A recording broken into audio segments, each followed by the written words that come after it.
The text arrived at 6:47 p.m., 3 minutes before I was supposed to sit down for what I thought would be a peaceful dinner with my daughter. Call me now. My lawyer's words glowed on my phone screen like a warning flare. When I heard what she had to say, my hands went numb around the device. 23 years of sacrifice, of putting my daughter's needs before my own, of every dollar I'd scraped together going toward her future, all of it had been orchestrated lies. But as I hung up and walked toward that dining room, something cold and calculating settled in my chest. They had no idea what was coming. Before we continue, please subscribe to stay updated on our latest stories. The dining room looked exactly as it always did when Elena visited. My mother's china carefully arranged, fresh flowers from the garden she used to play in as a child, the roast I'd spent all afternoon preparing cooling on the carved wooden table I'd inherited from my father. Everything perfect, everything welcoming, just as I'd done every Sunday for the past 5 years since her divorce. I smoothed the tablecloth with trembling fingers, my lawyer's voice still echoing in my ears. She's been planning this for months, Jennifer had said. The power of attorney documents, the property transfers, everything has your daughter's signature authorizing it. She's been working with someone else, someone who knows exactly how to manipulate the system. Elena's laughter drifted from the living room where she was supposedly catching up with her husband, David. I'd grown to appreciate David over the years. Steady, hardworking, nothing like the wastrel she'd married the first time. But now I wondered what conversations had been happening in my absence, what plans had been whispered over the very meals I'd lovingly prepared. My phone buzzed again. Another text from Jennifer. The bank statements show withdrawals dating back 8 months. They've been systematic. 8 months. I pressed my palm against the mahogany sideboard, feeling the familiar grain beneath my fingers. 8 months ago was when Alina had insisted I needed help managing my finances, when she'd convinced me that at 72, I shouldn't be handling everything alone. You're not getting any younger, Dad, she'd said with that concerned smile I'd trusted implicitly. Let me take some of the burden off your shoulders. The burden, my life's work, the investments I'd carefully tended, the rental properties I'd acquired one by one through decades of careful saving, all of it had become a burden in her eyes. Or perhaps, I was beginning to realize, an opportunity. Dad? Elena appeared in the doorway, her auburn hair catching the warm light from the chandelier. She looked so much like her mother had at that age, and for a moment, I felt that familiar surge of paternal pride. Then I remembered Jennifer's words. They've already moved $40,000 from your savings account. Coming, sweetheart, I managed, my voice steady despite the storm building inside me. Just making sure everything's ready. She smiled. That same bright smile she'd given me when she was 7 and had broken my favorite watch, when she was 16 and had crashed my car, when she was 25 and had needed money for her first house down payment. Always so confident that forgiveness would come, that love would cover the damage. As I followed her toward the living room, I caught my reflection in the hallway mirror. The man looking back at me had the same graying hair, the same tired eyes, but something fundamental had shifted.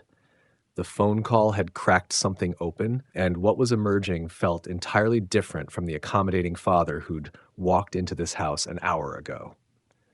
The living room felt smaller than usual, the air thick with an undercurrent I'd never noticed before. David sat in my favorite armchair, the leather recliner I'd bought myself for my 60th birthday, scrolling through his phone with the casual entitlement of someone who'd grown comfortable in another man's space. He glanced up as we entered, offering that practiced smile that had once seemed genuine. "Ray, great to see you," he said, rising just enough to be polite but not enough to actually vacate my chair. The gesture struck me differently now, like watching a performance I'd been unconsciously funding for years. David. I settled onto the couch, the same spot I'd occupied every Sunday while they claimed the prime seating. From here, I had a clear view of both their faces, could study the micro-expressions I'd been too trusting to analyze before. "How's the new job going?" Something flickered across Elena's features, so brief I might have imagined it if I hadn't been looking for it. "Oh, you know Dad," same old corporate grind, "but David's been handling some side consulting work. Haven't you, honey?" David's fingers tightened almost imperceptibly around his phone. Just some financial planning for friends, nothing major. Financial planning. I felt that cold calculation from the hallway settle deeper into my chest, like ice forming in still water. That's interesting. I didn't know you had experience in that area. Well, I've picked up a few things over the years, he said with a modest shrug that felt rehearsed, especially dealing with older clients who need help organizing their affairs. Older clients. The phrase hung in the air like smoke from a gun I was just beginning to see. I let the silence stretch, watching as David's casual confidence began to show hairline cracks. Elena filled the void with nervous chatter about her work, but I barely heard her words. Instead, I was remembering the documents Jennifer had described. Power of attorney forms with David's business address listed as the contact, bank account changes that had required notarized signatures I couldn't remember giving. You know, I said, cutting through Elena's monologue about office politics, I had the strangest conversation with my lawyer today. The temperature in the room seemed to drop 10 degrees. Elena's laugh came a beat too late. Oh, nothing serious, I hope. She mentioned some unusual activity on my accounts, transfers I don't recall authorizing. I kept my voice conversational, almost curious, as if discussing the weather. But I was watching David now, noting how his thumb had stopped scrolling, how his shoulders had gone rigid. Apparently, there's been quite a bit of movement over the past 8 months. Dad, you know how these banks are, Elena said quickly. They're always sending those notifications about routine transfers and account maintenance. Remember how confused you were about that investment rollover? Confused. The word landed like a slap, but I absorbed it without flinching. How many times had they used that word to describe me lately? How many instances of my supposed confusion had they cited to justify taking control? The thing is, I continued, my voice still maddeningly calm, Jennifer seemed to think these weren't routine at all. She seemed to think someone had been quite systematic about it, professional even. David finally spoke, and his voice carried a tremor that satisfied something cold and patient inside me. Richard, maybe we should sit down and go through everything together. Sometimes these financial firms make errors. Oh, we will. The promise in my voice was soft as silk and sharp as winter. We absolutely will sit down and go through everything. Jennifer is preparing a complete audit trail. Every transaction, every signature, every document filed. I smiled, the expression feeling foreign on my face, but strangely comfortable. She mentioned something about forensic accounting. Fascinating process, apparently. The color had drained from Elena's face. Dad, I think you might be overreacting. Am I? I leaned back against the couch cushions, and I finally at ease in my own home for the first time in months. Because Jennifer also mentioned that attempted financial exploitation of elderly family members carries serious criminal penalties in this state. Something about vulnerability statutes making it a felony. The silence that followed was delicious. I could almost hear the wheels turning in their minds. The frantic recalculation of risks and benefits. David's phone had gone dark in his hands. Forgotten. Elena's mouth opened and closed like she was drowning in air that had suddenly become too thin to breathe. I think, I said, rising slowly from my seat, dinner can wait a few more minutes. Why don't we all sit down at that dining room table, and you can help me understand exactly what kind of help you've been providing with my finances. As I walked toward the dining room, I felt their eyes boring into my back, felt the shift in the house's atmosphere like a barometric pressure drop before a storm. The accommodating father was gone, dissolved like sugar in the acid of betrayal. What remained was something harder, something that had been forged in the crucible of broken trust and sharpened by the knowledge that love, apparently, had limits. But strategy? Strategy was limitless. The dining room had transformed into something resembling a courtroom, the warm, familial atmosphere evaporating like steam from cooling coffee. Elena and David sat across from me at the mahogany table that had once hosted birthday celebrations and holiday feasts, their faces pale in the chandelier's unforgiving light. The roast sat between us, forgotten, growing cold like the affection I'd once felt so certain of. Dad, I think there's been some kind of misunderstanding, Elena began, her voice taking on that patronizing tone I'd heard her use with difficult clients at her marketing firm. You've been so stressed lately, and I know managing everything can be overwhelming. Overwhelming. I repeated the word slowly, tasting its implications. Is that what we're calling it now? David leaned forward, assuming the role of reasonable mediator. Ray, what Elena means is that we've only been trying to help. You signed those papers yourself, remember? You said you wanted us to handle the day-to-day financial stuff so you could focus on enjoying your retirement. The memory they referenced was real, but filtered through their retelling, it became something distorted, convenient. I could see them now as if through clear water instead of the muddy emotions that had clouded my judgment for months. The concerned expressions, the gentle insistence that I was forgetting things, the subtle suggestions that managing my own affairs was becoming too much for me. I remember signing papers, I said carefully, but I don't remember authorizing the liquidation of my municipal bond portfolio or the transfer of the rental property deeds to a trust I've never heard of. Elena's jaw tightened almost imperceptibly. Those were smart financial moves, Dad.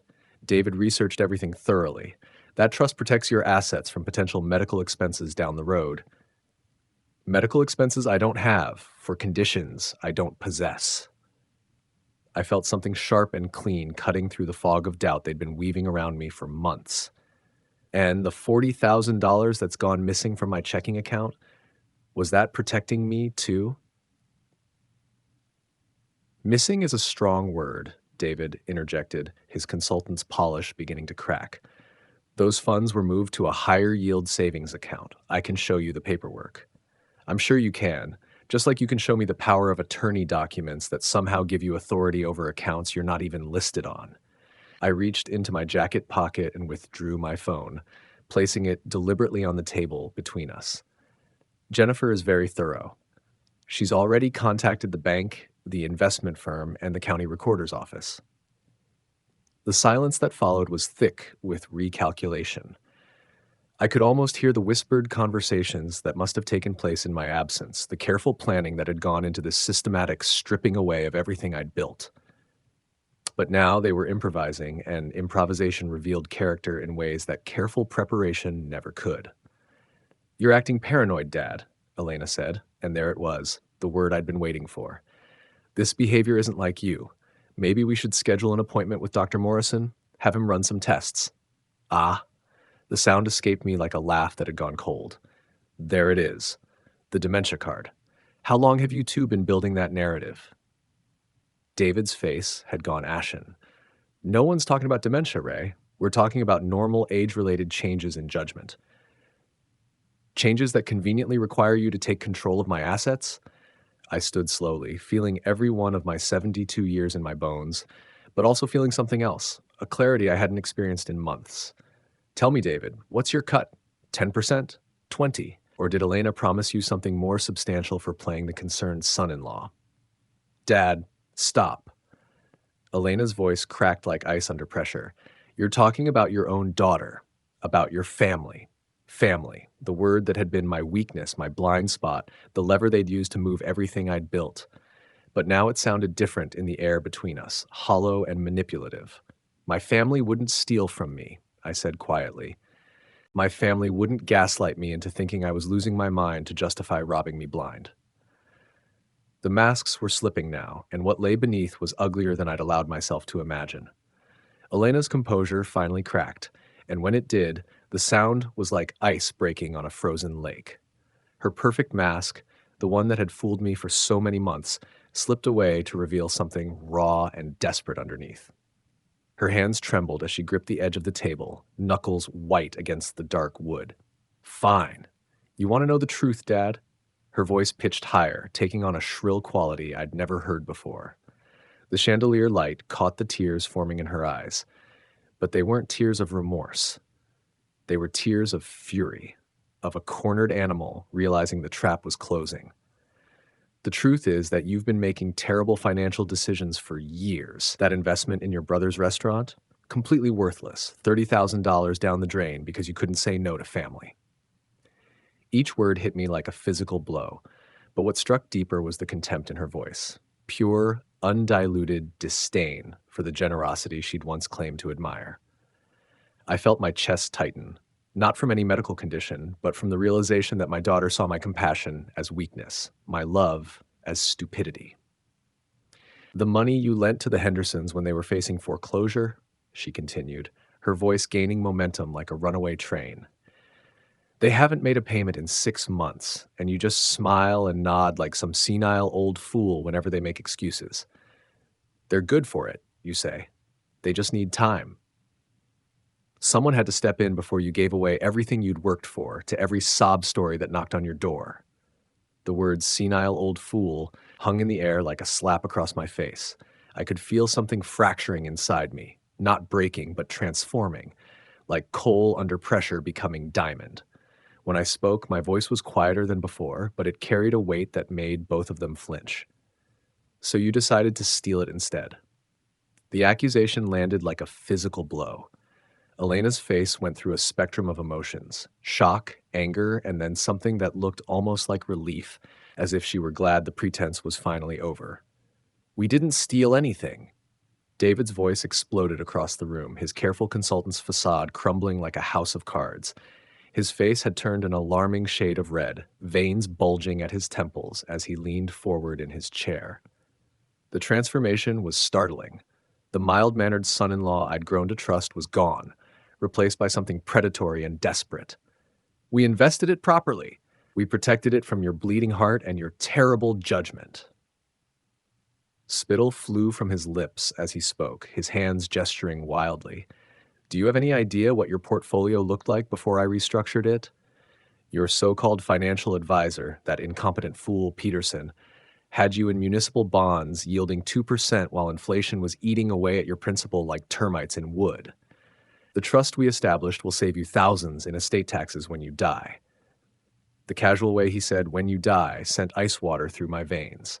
Not if, when. As though my death was not a natural inevitability, but a scheduled event on their calendar. Estate taxes, I repeated, my voice dropping to barely above a whisper. The quiet seemed to amplify rather than diminish the menace in my tone. How remarkably thoughtful of you to plan for my death so meticulously. Tell me, what's the timeline on that particular event? When exactly were you expecting me to need this protection? The question hung in the room like a noose, swaying gently in the silence. I watched Elena's face cycle through a range of micro-expressions: fear, calculation, defiance, while David's mouth opened and closed like a beached fish gasping for air. Elena's face flushed crimson, the color spreading down her neck like spilled wine. God, listen to yourself. Do you hear how paranoid you sound? But even as she tried to project indignation, I could see the panic in her eyes. The way her pupils had dilated, the fine tremor in her voice that spoke of barely controlled terror. We're trying to preserve your legacy, and you're acting like we're plotting your murder. The words hung between us like a challenge, daring me to voice the unthinkable. So I did. Are you?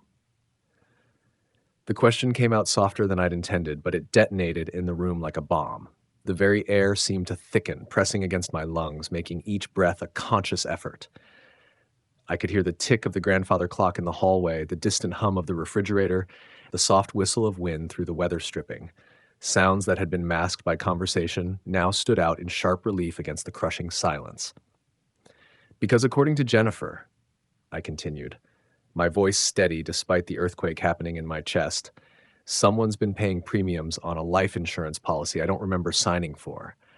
$500,000, with you two as the sole beneficiaries. David's transformation was instantaneous and complete. The blood drained from his face so quickly I thought he might collapse, leaving his skin the color of old parchment. His carefully styled hair seemed to deflate, and his shoulders sagged as though an invisible weight had settled on them. His hands began to shake. Not a subtle tremor, but a full, visible quaking that he couldn't hide no matter how he tried to still them against the table. Elena's reaction was even more telling. Her mouth fell open in a perfect O of shock, and she made a sound, not quite a gasp, not quite a cry, that seemed to come from somewhere deep and primal. For a moment, she looked exactly like she had at 7 years old, and I'd caught her with chocolate smeared across her face, standing next to the empty candy dish, the same wide-eyed expression of someone caught in an undeniable lie. The truth was a living thing in the room now, filling every corner, making the air thick and hard to breathe. I could smell it, the acrid scent of fear sweat, the metallic tang of adrenaline, the sour odor of guilt finally exposed to daylight. That, that was just financial planning, David stammered, his voice cracking like an adolescent boy's. His carefully maintained professional demeanor had evaporated completely, leaving behind something small and desperate. Insurance is part of any comprehensive estate strategy. I was protecting Elena's future, making sure she'd be taken care of if something happened to you. If something happened to me, I repeated, savoring each syllable like fine wine. The phrase tasted different now, loaded with implications that chilled my blood. How remarkably considerate. And the increased dosage on my blood pressure medication that you suggested I discuss with Dr. Morrison? Was that part of the comprehensive strategy too? The color that had drained from David's face rushed back all at once, turning him brick red from his collar to his hairline. Elena shot to her feet so fast her chair scraped against the hardwood floor with a shriek that made us all flinch. The sound seemed to galvanize her, and when she spoke, her voice carried the desperate fury of a trapped animal. "That's enough!" She slammed her palm down on the table, making the water glasses jump and the silverware jangle like wind chimes. "I won't sit here and listen to you accuse us of whatever sick, twisted thing you're implying." Her chest heaved with each breath, and I could see the pulse hammering in her throat. "You're not well, Dad. This paranoid thinking, these horrible accusations, it's exactly what Dr. Morrison warned us might happen as you got older." "Dr. Morrison warned you?" I felt pieces of a puzzle clicking into place with audible precision. "When exactly did you have this conversation with my doctor? Because I don't recall giving anyone permission to discuss my medical information." David's attempt at damage control came too late. Elena just meant in general terms, hypothetically. "No," Elena said, her voice taking on a desperate edge. "I meant specifically. I called his office 3 weeks ago because I was worried about you, about the forgetfulness, the confusion, the way you've been repeating yourself. Dr. Morrison said these could be early signs of cognitive decline and that we should be prepared to make difficult decisions about your care."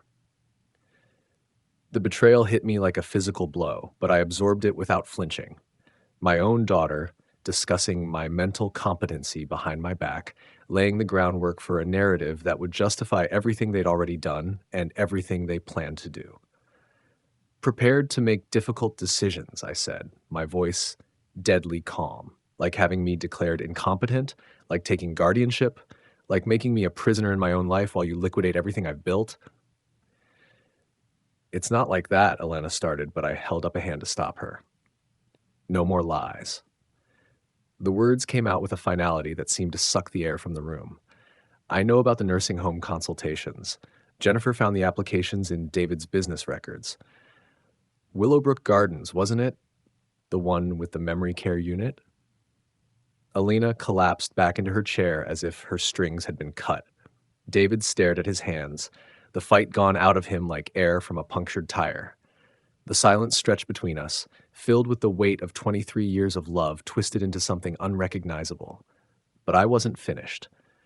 This was just the beginning of what they'd set in motion, and I intended to see it through to its conclusion. After all, they'd taught me that family loyalty was just another asset to be managed, and I'd learned the lesson well. The silence that followed my revelation about Willowbrook Gardens stretched like a taut wire, ready to snap. I could see Elena and David exchanging glances. Quick, desperate communications that spoke of plans unraveling and alliances fracturing. The comfortable conspiracy they'd maintained for months was cracking under the weight of exposure. David was the first to break, his composure disintegrating like wet paper. "Elena, you said he didn't know about any of that," he hissed, his voice barely above a whisper, but loud enough for me to hear every accusatory syllable. "You said the applications were just preliminary research, that we'd never have to." "Shut up," Elena snapped, her mask of concerned daughter slipping completely away to reveal something cold and calculating underneath. "Just shut up, David. You're making everything worse." The crack in their united front was exactly what I'd been waiting for. I leaned back in my chair, feeling a satisfaction I hadn't experienced in months. The satisfaction of watching a carefully constructed lie collapse under its own weight. Preliminary research, I repeated, savoring the words. How thorough of you. Tell me, David, what exactly did you think would happen to me once I was safely tucked away in memory care? How long were you planning to keep me there? David's face cycled through a spectrum of emotions: panic, guilt, and something that looked almost like relief at finally being able to speak honestly. It wasn't supposed to be permanent, he said, the words tumbling out in a rush. Elena said we just needed time to reorganize your finances properly, to protect your assets from potential lawsuits or medical expenses. She said you'd understand eventually. I said we'd cross that bridge when we came to it. Elena's voice rose to a near shriek, and I saw something I'd never witnessed before: genuine fear. Not the calculated concern she'd performed for months, but raw, primal terror of consequences she'd never allowed herself to consider. The transformation was fascinating to watch. The daughter, who'd spent months treating me like a confused child, was now turning on her own husband with the fury of someone whose carefully laid plans were crumbling. I could see the precise moment when self-preservation overtook loyalty, when the conspiracy of two became every person for themselves. You came to me with this idea, David shot back, his voice gaining strength as his own desperation mounted. You're the one who said your father was becoming a burden, that he was making foolish financial decisions that would eat up your inheritance. You're the one who suggested the power of attorney, the trust, all of it. Each accusation hit Alina like a physical blow, and I watched her face go through a rapid succession of emotions: shock at his betrayal, rage at his weakness, and finally, a cold calculation that chilled my blood. That's not how I remember it, she said, her voice dropping to a dangerous quiet. I remember you coming to me with a very detailed plan about asset protection and estate management. I remember you showing me projections about what my father's wealth could become with proper handling. I remember you being very, very persuasive about the benefits of taking a more active role in his affairs. The room had become a battlefield, and I was watching two people who'd been united in exploiting me now turn their weapons on each other. It was almost beautiful in its symmetry, the trust they'd violated being violated in return, the loyalty they'd betrayed now betraying them. But then Elena's phone buzzed, cutting through the tension like a knife. She glanced at the screen, and I watched her face go completely white. "What is it?" David demanded. But Alina was already standing, her hands shaking as she stared at the device. "It's my mother-in-law," she whispered, and for the first time all evening she sounded like the daughter I remembered, young, frightened, and completely out of her depth. "She says there are police officers at our house. They want to speak with David about financial fraud allegations." The bottom dropped out of David's world so completely that I almost felt sorry for him. Almost. He made a sound like a wounded animal, his face crumpling as the full weight of his situation crashed down on him. "Police?" he gasped. "Elena, you said your lawyer friend assured you that what we were doing was perfectly legal, that power of attorney gave us the authority." "Jennifer isn't my lawyer friend," I said quietly, and both of them turned to stare at me as if they'd forgotten I was there. "Jennifer Harrison is one of the most respected criminal defense attorneys in the state. She also happens to be married to Detective Lieutenant Harrison of the Financial Crimes Unit." The silence that followed was absolute. I could hear the grandfather clock ticking in the hallway, could hear the distant sound of traffic on the street outside, could hear the soft whistle of wind through the trees, but in the dining room, it was as if the world had stopped breathing. Elena sank back into her chair, her phone falling from nerveless fingers to clatter on the hardwood floor. David stared at me with the expression of a man who just realized he'd been playing chess with a grandmaster while thinking it was checkers. "You knew," Elena whispered. "You knew all along." I smiled, the first genuine smile I'd felt in months. "No, sweetheart. I suspected for weeks, but I only knew for certain when Jennifer called me 3 hours ago. You see, she's been building a case against financial exploitation rings targeting elderly victims. When I brought her my concerns about some unusual account activity, she discovered something very interesting." I paused, letting the weight of revelation settle over them like a shroud. "David, You've been running this same scheme on 3 other families over the past 2 years. Did you really think no one would eventually connect the dots? The revelation about David's other victims hung in the air like a death sentence. I watched my daughter's face cycle through disbelief, horror, and finally a desperate kind of calculation as she tried to find a way out of the trap that was closing around them. That's impossible, Elena whispered, but her voice lacked conviction. She turned to David with wild eyes, searching his face for some sign that I was lying, that this was just another paranoid delusion from her supposedly declining father. David, tell him that's not true. Tell him you've never. But David's silence was answer enough. His shoulders had sagged completely, and he sat staring at his hands like a man watching his own execution. When he finally spoke, his voice was barely audible. "The Weatherbys lost their farmland," he said, the words falling like stones into still water. 80 acres that had been in their family for 4 generations, and Mrs. Chen, she was so confused about why her savings account was empty when her son came to visit from Seattle. Elena recoiled as if he'd slapped her. No. No, you told me this was different. You said my father was a special case, that we were helping him, protecting him from his own bad decisions. I told you what you wanted to hear, David said, and there was something almost like relief in his confession. Just like I told the others, the Weatherby's son thought his parents were making poor investment choices. Mrs. Chen's daughter was convinced her mother was developing dementia. It's always the same story, Elena. Families who think they know better, who are willing to believe their loved ones are incompetent if it means they can justify taking control. The words hit Alina like physical blows, and I watched 23 years of self-justification crumble before my eyes. This was the moment I'd been building toward, not just the exposure of their crimes, but the complete destruction of the narrative they'd used to convince themselves they were the heroes of this story. But my father really was making bad decisions, Elena said desperately, grasping for some thread of righteousness to hold on to. The restaurant investment, the money he lent to friends, all of it. Generosity isn't incompetence, I said quietly, and my voice carried a weight that seemed to press down on the room like a physical force. Compassion isn't dementia, and choosing to help people instead of hoarding wealth isn't a symptom of decline. It's a choice you decided I wasn't competent to make. Elena's face crumpled, and for a moment I saw the little girl she used to be, the one who would cry when she accidentally stepped on a bug, who would give away her Halloween candy to kids who didn't have costumes.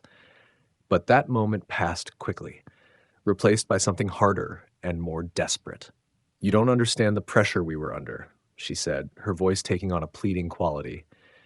"David's business was struggling. We had the mortgage to think about, college funds for the kids we might have someday. You have more money than you could ever spend, just sitting there while we're trying to build a life. So you decided to build that life with my assets," I finished for her. "Without my knowledge, without my consent, while actively working to have me declared mentally incompetent so you could continue stealing without interference." The word stealing landed like a hammer blow. Elena flinched as if I'd struck her, and when she looked at me, there was something broken in her eyes, the look of someone whose self-image had been shattered beyond repair. "I never meant for it to go this far," she whispered. "It started so small, just helping you with some paperwork, making sure you weren't being taken advantage of by scammers or con artists.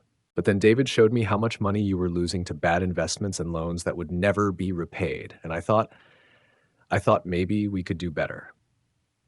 "And when did helping become stealing?" I asked. "When did protecting become plotting? When did love become avarice?" Elena had no answer, and David seemed to have retreated so far into himself that he might as well have vanished entirely. The silence stretched between us, heavy with the weight of broken trust and shattered relationships. My phone buzzed, and I glanced at the message from Jennifer. "Officers are at their residence. David's other victims have been contacted. Full investigation underway. How are you holding up?" I looked up to find both of them watching me with the desperate hope of drowning people reaching for a life preserver. But I was no longer the accommodating father who would sacrifice everything to keep his family happy. That man had died somewhere between the lawyer's phone call and this moment of complete revelation. "The police will want to interview you both," I said, my voice steady and clinical. "Jennifer has advised me that cooperation might be looked upon favorably by the prosecutor, but that's your decision to make." "Dad," Elena said, and her voice cracked on the word. "Please, we're family. Surely we can work something out, some way to make this right without involving the courts." Family. I let the word hang in the air, tasting its bitter flavor. "You're right, Elena. We are family. And that makes what you've done to me infinitely worse than if you'd been strangers. Strangers I might have forgiven eventually. But you knew exactly how much your betrayal would hurt, and you did it anyway." I stood slowly, feeling every one of my 72 years in my bones, but also feeling something else, a clarity and purpose I hadn't experienced in months.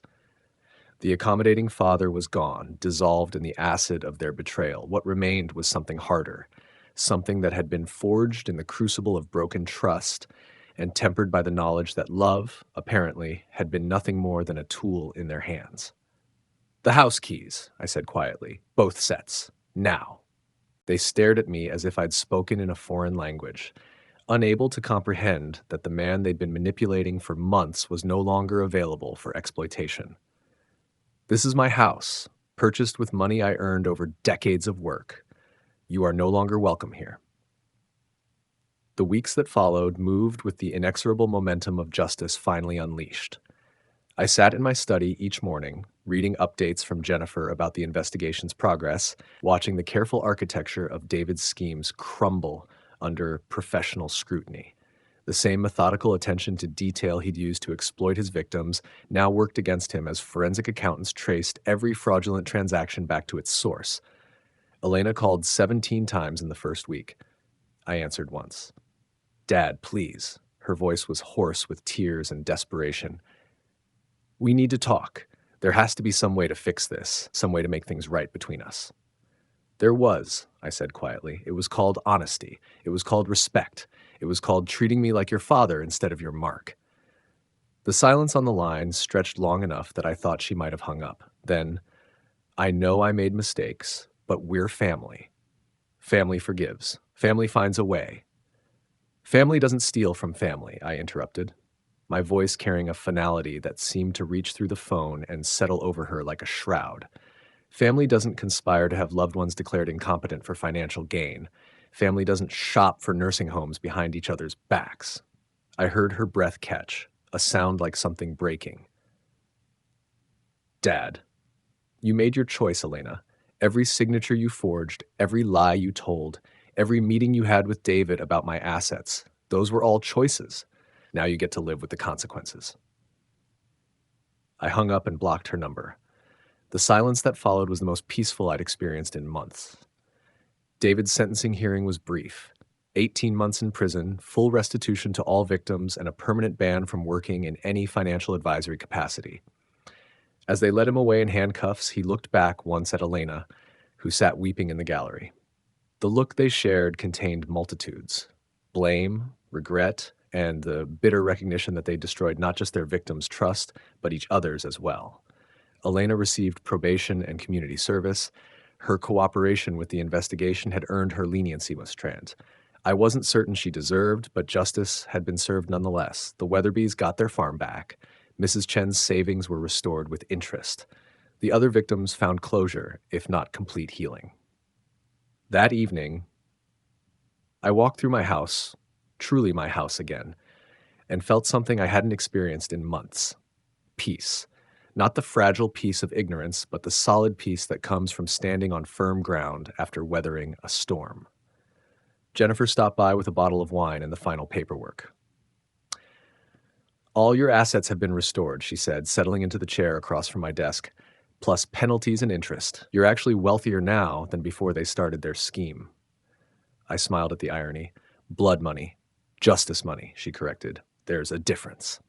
We sat in comfortable silence for a moment, two people who understood that some victories come at a price that makes celebration impossible. "Any regrets?" she asked finally. I considered the question seriously. Did I regret the destruction of my relationship with Elena? The quiet house that would never again echo with family dinners and holiday celebrations? The grandchildren I'd never meet? None, I said, and meant it completely. She taught me something valuable, that love without respect is just another form of control, that trust must be earned continuously, even from family. And sometimes the most loving thing you can do is refuse to enable someone's transformation into a person they'll eventually despise. The moral of this story isn't complicated. When people show you who they really are, believe them. When family treats you like a resource to be managed rather than a person to be loved, set boundaries that protect your dignity. And remember that the capacity for strategy lives within every person who's been pushed too far by those who mistake kindness for weakness. As I sat there in my study, surrounded by the documents that prove justice could still be served, I realized something profound. The accommodating father they'd manipulated for months hadn't been destroyed by their betrayal. He'd been revealed as an illusion. The real me, the strategist who'd built a life of careful investments and thoughtful decisions, had simply been waiting for the right moment to emerge. Elena had been right about one thing. I had taught her about integrity. The tragedy was that she'd learned to see it as a weakness to be exploited rather than a strength to be emulated. The house was quiet now, but it wasn't empty. It was full of self-respect, dignity, and the hard-won knowledge that some prices are too high to pay, even for family, especially for family. To hear the next story, click the box on the left. And as always, thank you for watching.